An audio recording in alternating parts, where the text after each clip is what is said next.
Jesus passou 30 anos de preparação na sua vida para 3 anos de ministério público. E perceba aqui que interessante, Jesus tem um chamado ao seu ministério. Evidentemente, a partir dos 12 anos, ele foi chamado a ser mestre, a ensinar diante dos mestres. E Jesus não recusou seu chamado, pelo contrário, ele enfrentou a provação no deserto e ele passou por todo esse desafio. E no final, Jesus volta ao seu mundo comum. Qual que era o mundo comum de Jesus? A eternidade, que é onde ele está e de onde ele virá para nos buscar. Se o próprio Filho de Deus não desprezou esse tempo de preparação, por que nós desprezaríamos? A preparação é tão importante quanto o tempo de sucesso. E aqui o meu convite a todos nós é para que nós não desprezemos o tempo de preparação de Deus em nós, porque esse é o tempo principal no nosso ministério. O que Cristo está sendo formado em nós, para depois, em algum momento, Cristo ser formado em outras pessoas através de nós.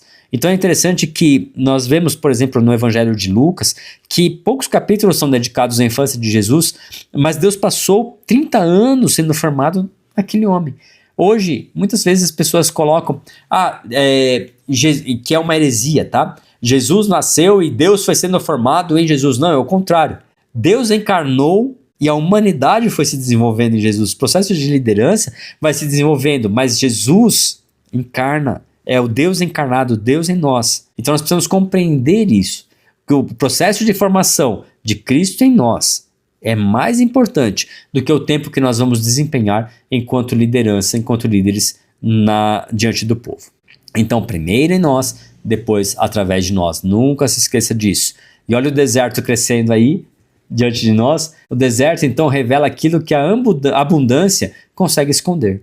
Muitas vezes um líder que está em um lugar de abundância, ele não se conhece, ele não conhece o que Cristo está desenvolvendo em si. Por quê? Porque o maior objetivo de Deus é se construir em nós. Quando em algum momento Cristo de alguma forma estiver construído em nós, e nós atingirmos um nível de maturidade tal qual ele possa nos usar para ser construído nos nossos discípulos, aí nós veremos um pouco do amor de Deus manifesto através de nós, mas o amor de Deus já terá sido revelado em nós, quando ele se construir em nós. O deserto não é abandono. Você vê que na Bíblia o deserto não é um lugar em que nós estamos sozinhos, não, mas o deserto é o lugar que Cristo constrói em nós, que Deus constrói em nós. É no deserto que nós construímos dependência de Deus. É através do silêncio que se constrói a humildade em nós, obediência, confiança, porque no deserto você não tem um mapa do deserto, você tem uma bússola. Eu sempre trago esse exemplo aqui, que nós temos uma bússola e a bússola não diz que tem uma montanha, um vale,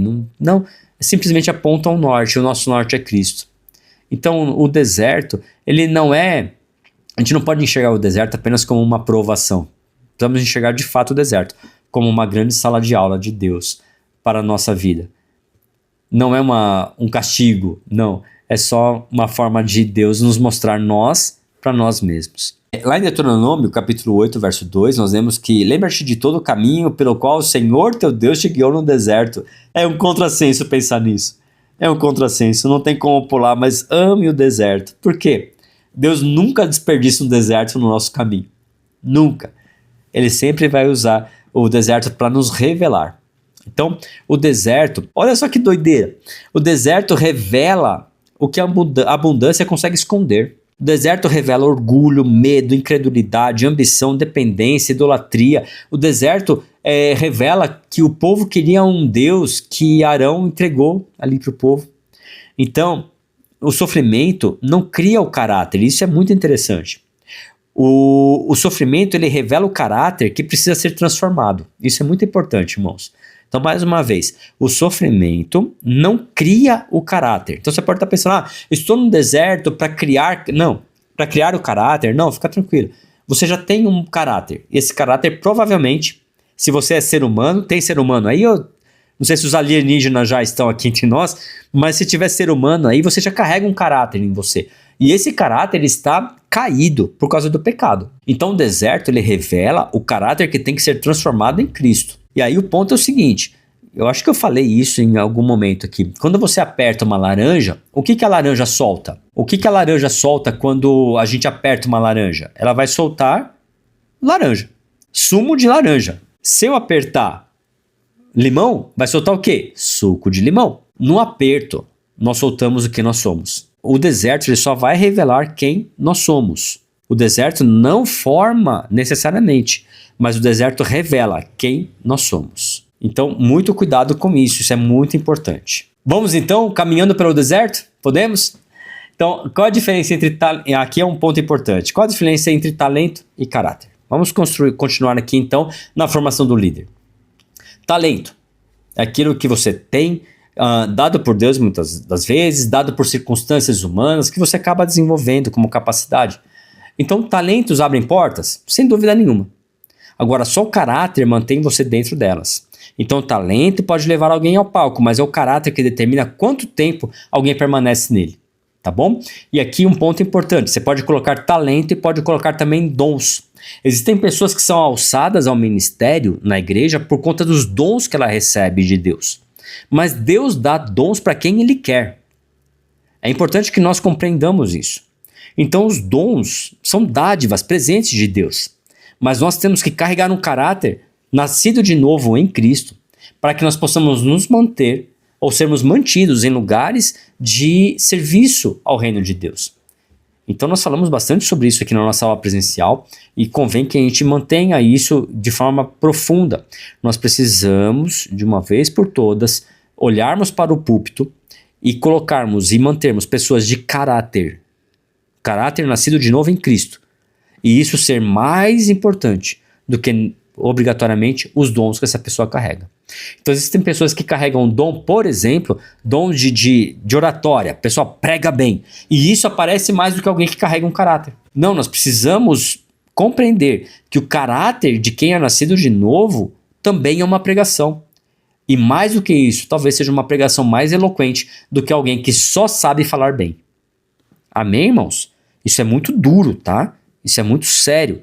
Porque muitas vezes nós valorizamos alguém que sabe falar bem, mas que não vive aquilo que fala. Nós precisamos compreender que Deus nos chamou para sermos regenerados, nascidos de novo. E isso vai tocar não apenas aquilo que nós falamos ou a forma como nós falamos, mas vai tocar quem nós somos de fato. E aí nós entramos em um ponto muito importante, que é, na liderança você será testado, nós seremos testados. Um teste que nós iremos passar é o teste do poder. Alguém já disse, né? Quer conhecer uma pessoa, dê poder a ela. Você já deve ter ouvido essa frase, né? Então, o verdadeiro teste do caráter não é a escassez. Não é o que eu faço quando eu não tenho, apesar de ser um tempo difícil. Muitas vezes pessoas por não terem alguma coisa se vendem. Mas eu tenho aprendido e nós vemos que o maior teste de caráter, ele está quando a pessoa pode alguma coisa. Então, se a pessoa pode humilhar pessoas, se a pessoa pode manipular situações ou pessoas, se a pessoa tem poder, muitas vezes é ali que ela revela quem ela de fato é. Saul fracassou depois de receber autoridade. Salomão depois de receber riqueza. Uzias fracassou depois de receber reconhecimento. E nós vemos um texto que o pastor Ayrton sempre falou isso, quando ele falava a líderes. A soberba precede a ruína. A soberba precede a ruína. Que Deus nos livre da soberba. Que Deus nos livre de ter o nosso coração tendencioso a amar aquilo que nós recebemos ou cuidamos em nome de Deus. E aí a gente entra no teste do sucesso. Porque o sucesso revela aquilo que nós realmente amamos. Então, você quer ver uma pessoa ser testada, é quando o ministério dá certo. Então, quando o ministério de louvor dá certo, eu estou na frente do ministério de louvor e aquilo dá certo e começa a trazer pessoas para a igreja. Quando o ministério social dá certo, aquilo começa a alcançar um volume de resultado. Quando a igreja dá certo, a igreja está cheia de pessoas. Ali é revelado quem nós realmente amamos. Se nós amamos a Deus ou se amamos aquilo que estamos fazendo. Eu conheço homens que amaram as igrejas cheias e ficaram sem as igrejas cheias e sem a presença de Deus. Mas eu conheço homens também que amaram a Deus quando tiveram sucesso nos seus ministérios e aceitaram o processo de sair de frente de uma igreja que estava dando certo para se submeter ao novo de Deus nas suas vidas e encontraram o favor de Deus, encontraram um novo patamar no seu relacionamento com Deus e no ministério. Mas é muito difícil deixar aquilo que Deus mandou a gente fazer. O exemplo que eu sempre dou a isso, nesse sentido, é que Noé amou mais a arca do que ao próprio Deus. Quando Deus disse, Noé, você construiu a arca, levou 100 anos para construir a arca, agora deixa a arca e povoa a terra. Noé encheu a cara, tomou um porre de vinho e ficou ali. E a sua descendência passou a padecer, então, de ficar no mesmo local a tal ponto que Deus precisou intervir e confundir as línguas para espalhar o povo. Por quê? Porque muitas vezes nós nos apegamos àquilo que Deus mandou a gente fazer e não estamos abertos para ouvir o que Deus está mandando a gente fazer na próxima temporada. Então, irmãos, quando o seu ministério estiver dando certo, continue ouvindo a voz de Deus no seu ministério. Amém? Então não veja o sucesso do seu ministério apenas naquilo que você está vendo com os olhos físicos. O ministério é para Deus. Se deu certo, amém, glórias a Deus, devolva para Deus e continue ouvindo o que Deus tem para nós, para a sua vida, para a nossa vida. Porque pode ser que quando der certo aquilo que Deus te mandou fazer, Deus te arranque desse lugar e te mande para um outro lugar fazer outra coisa também em nome dele. E aí o exemplo que nós temos é o exemplo de Abraão. Abraão ouviu a voz do Senhor. Abraão, sobe o monte e sacrifica o teu filho, o filho da promessa. Abraão foi, obedeceu. Quando Abraão coloca Isaac para ser imolado, Abraão passa por um processo fundamental nos nossos ministérios, que é o processo de ouvir a Deus e continuar ouvindo a Deus. Se Abraão não tivesse continuado ouvindo a Deus, ele teria matado Isaac, mas ele continuou ouvindo. E aí ele ouve, Abraão, não faças mal ao menino, porque eu já conheço o teu coração. Então que nós, ao cumprirmos aquilo que Deus nos mandou fazer, possamos continuar ouvindo a Deus. E saibamos que o referencial de sucesso no nosso ministério não é aquilo que nós vemos, mas é aquilo que Deus está vendo. É aquilo que Deus está construindo em nós e depois através de nós. Então, quando Deus me promove, quem recebe a glória? Ele ou eu? Quando eu sou elogiado, como que o meu coração reage? Entregando toda a glória ao Senhor ou absorvendo essa glória para mim mesmo?